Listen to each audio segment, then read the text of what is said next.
Komisi benta ban penpaw ke jeng persya halor ke kendon ke belapen mi dak sarkar jela ban yo ati doyong kat kum kajuk start science ha ke jela megalaya. Ke State Coordination Coal Miners Dealers and Transporters Association kalarai ban mi madan ban pensyai halor ka jing syakta kitrai par doyong ki bam dan jaka kat kum ki kendon belabu. La ban kedau hang ni ban kliang ke sarkar jela ha ke santre ber arjar arpuai kalapen mi ya ke Standard Operating Procedure SOP ban yo aga license ban ti doyong kat kum kacuk ke bementa mat de ban don ke par doyong ke basis pa hektar ha bakran ni kilat patai kubor uba regional cela udkhot jongganik association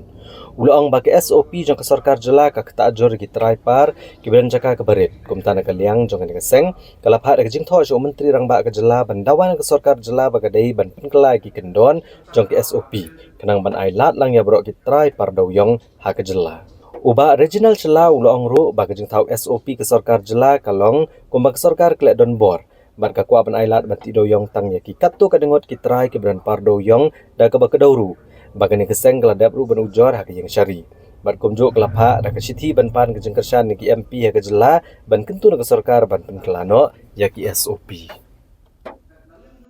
Along SOP,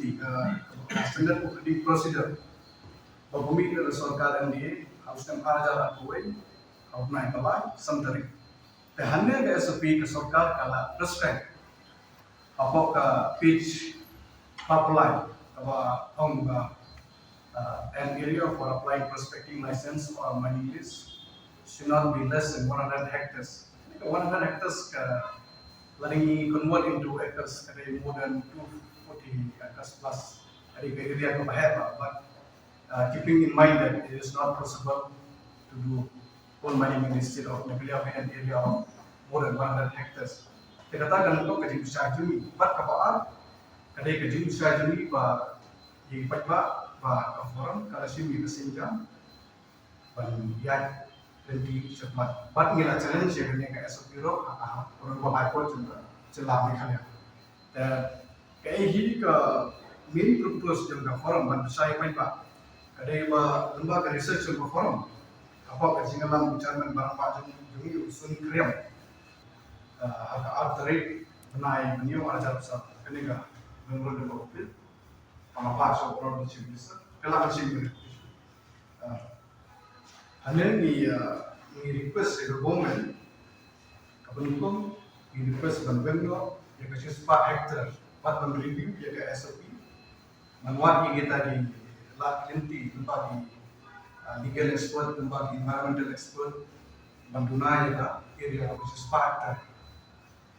kita baar di dewan sarkar mereka sarkar kamla pun tunai ke starters dan ke sarkar kadai man research dan ke sarkar kadai man set ya di expert committee jangan dai man research hanagalan asam umno ki menteri beliau lembaga artikel lifespan ni boy